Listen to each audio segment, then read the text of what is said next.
Merhaba, ben Özgür Arın. Yaşlanma gündeminin 3. bölümüne hoş geldiniz. Bugün Türkiye'de bakım ekonomisini konuşurken sık sık sorduğumuz bir soruya dünyadan yanıtlar arayacağız. İyi işleyen bir bakım sistemi nasıl kurulur? Bu bölüm 2024 ve 2025 yıllarında üzerinde çalıştığım bakım ekonomisi projesinin ve bu kapsamda hazırladığım Yaşlanan Bir Toplumda Bakımın Dönüştürücü Gücü başlıklı raporun bulgularına dayanıyor.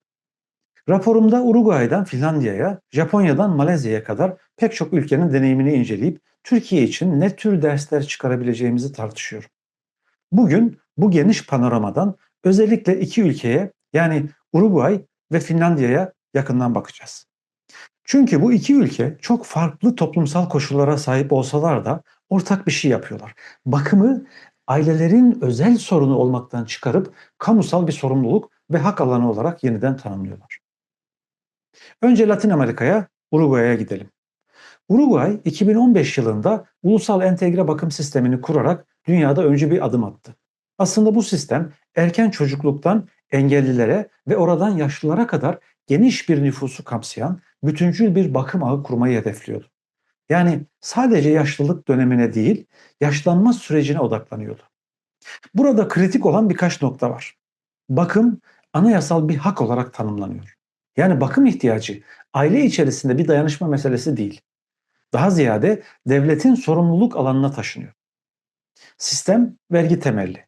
Yani kamu kaynaklarıyla finanse ediliyor. Ancak ülkenin sınırlı mali imkanları nedeniyle adım adım aşamalı şekilde inşa ediliyor. Amaç yalnızca hizmet sunmak değil. Aynı zamanda toplumsal cinsiyet eşitliği ve bakım emeğinin profesyonelleşmesi üzerinden kadınların ekonomik güçlenmesini desteklemek. Uruguay'ın yaptığı şey aslında şu. Bakımı görünmez bir aile içi yük olmaktan çıkarıp tanınan, finanse edilen ve örgütlenen aslında bir kamusal sistem haline getirmek. Tabii her şey güllük gülistanlık değil. Uruguay modelinin de kendi içerisinde bir takım zorlukları var. Öncelikle finansal sürdürülebilirlik önemli bir sorun alanı. Kısıtlı vergi tabanıyla geniş kapsamlı bir bakım sistemi taşımak kolay değil. Sonra kırsal bölgelerde erişim sorunları devam ediyor. Hizmetler ülke genelinde eşit dağılmıyor. Eğitimli bakım iş gücü açığı çok fazla. Talep artıyor ama nitelikli bakım emekçisi yetiştirmek elbette zaman alıyor. Ve sonuncusu toplumsal cinsiyet normları oldukça yavaş değişiyor. Yani sistem hak temelli olsa da ev içerisinde geleneksel cinsiyet rolleri bir gecede dönüşmüyor. Peki Uruguay'dan Türkiye için ne tür dersler çıkarabiliriz?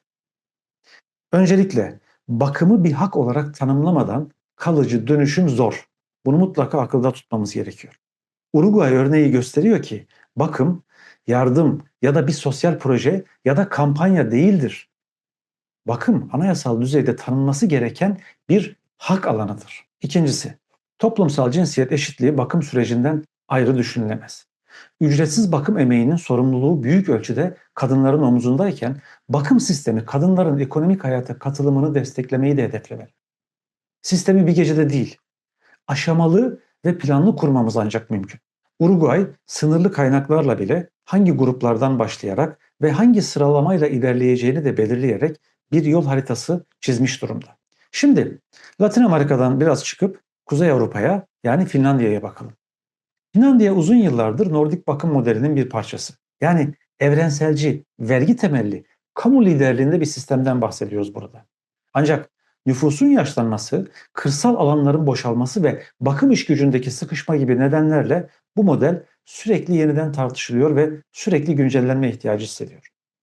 Bu güncellemelerin en önemli adımlarından birisi 2021 tarihli Yaşlılara Yönelik Hizmet Yasasıdır.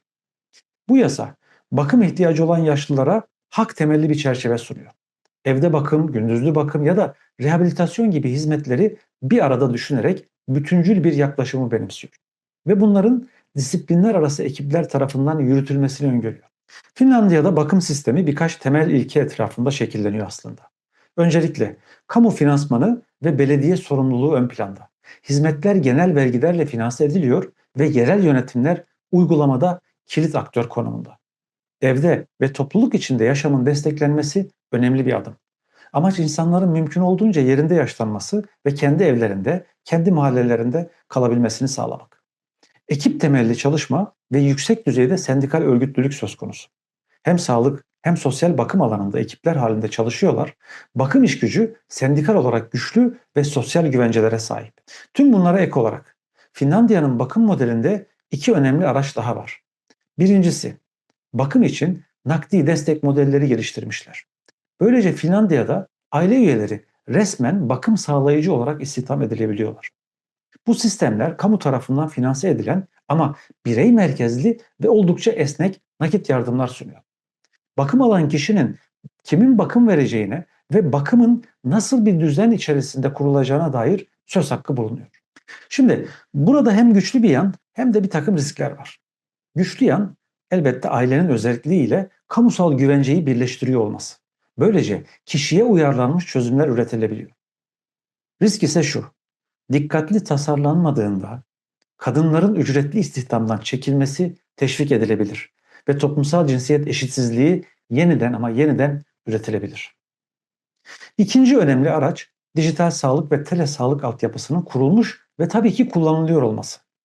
Finlandiya, telesağlık ve dijital sağlık sistemlerini uzun süredir uygulayan ülkelerden birisi. Bu sistemler rutin kontrollerin, ilaç takiplerinin, uzaktan konsültasyonların tabii ki yürütülmesini sağlıyor ve özellikle kırsal bölgelerde erişilebilirliği artırıyor. Finlandiya'nın bu dijital sağlık sistemi yalnızca teknik bir e-devlet uygulaması değil. Altını çizmek isterim. Basit, teknik bir e-devlet uygulaması değil. Kişi merkezli, veri bütünlüğüne dayalı ve bakım süreçlerini koordine eden bir omurga olarak tasarlanmış durumda. Elbette Finlandiya'nın da bir takım ciddi sorunları var. Öncelikle personel yetersizliği ana bir sorun. Artan bakım ihtiyacına karşılık bakım işgücü aynı hızda büyümüyor ve bölgesel eşitsizlikler azalsa bile halen devam ediyor. Kır ve kent farkı hizmetlere erişimde önemli belirleyiciler arasında. Finansal sürdürülebilirlik baskısı hissediliyor. Bakım ihtiyacı olan nüfus gittikçe artıyor ve buna mukabil vergi temelli sistem üzerindeki mali yük de artıyor elbette. Şimdi bu iki ülkeyi yan yana düşünelim. Benzerlikler nelerdir ve ne tür farklılıklar var?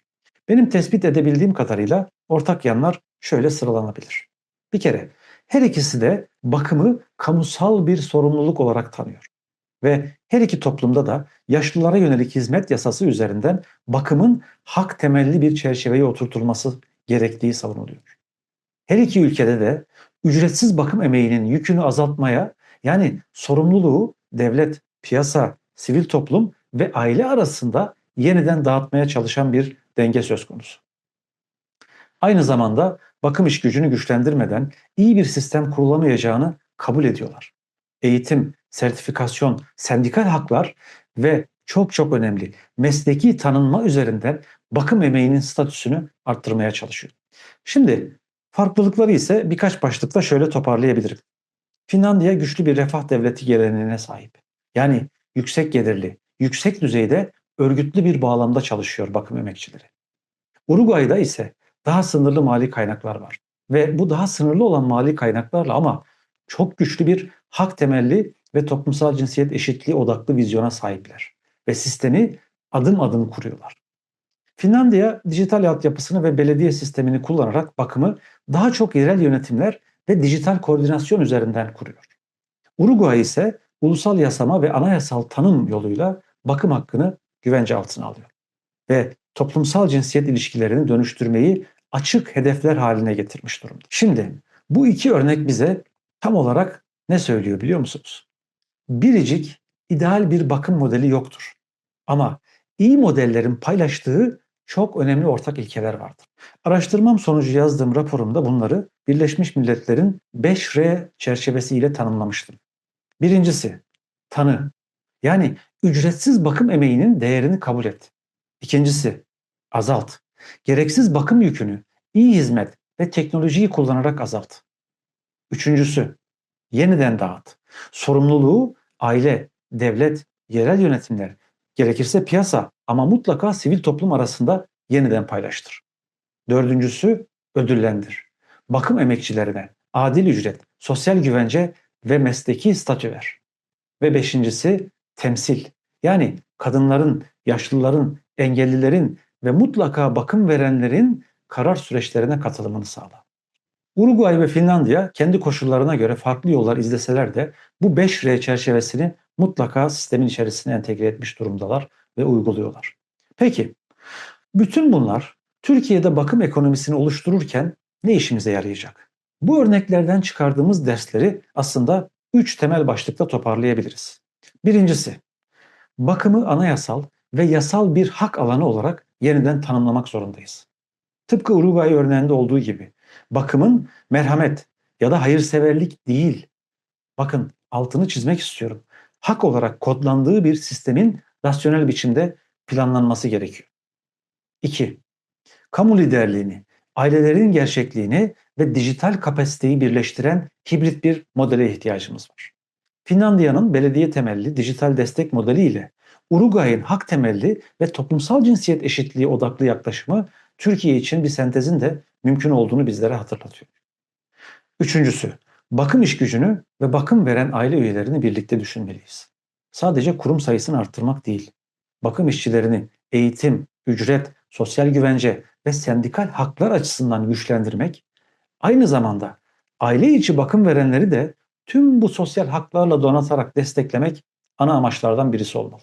Evet, bu bölümde Uruguay ve Finlandiya üzerinden iyi bakım modellerini aslında ne kadar hak temelli, toplumsal cinsiyet duyarlı ve kamu sorumluluğunda olduğunu ele aldık. Dikkatinizi çekmiştir. Burada önemli olan bir nokta vardı. Bakım bir merhamet meselesi değildi. Bakım bir muhtaçlık meselesi değildi. Bakım anayasal bir hak olarak organize edilmişti. Bir sonraki bölümlerde bu küresel deneyimlerden yola çıkarak Türkiye'de nasıl bir bakım sistemi inşa edebiliriz? Dijital teknolojiler tüm bu işin neresinde durmalı ve elbette yerel yönetimlere ne tür roller düşüyor? Tüm bunları konuşmaya devam edeceğiz. Yaşlanma gündeminin sonraki bölümlerinde buluşmak üzere. Esenlikler diliyorum.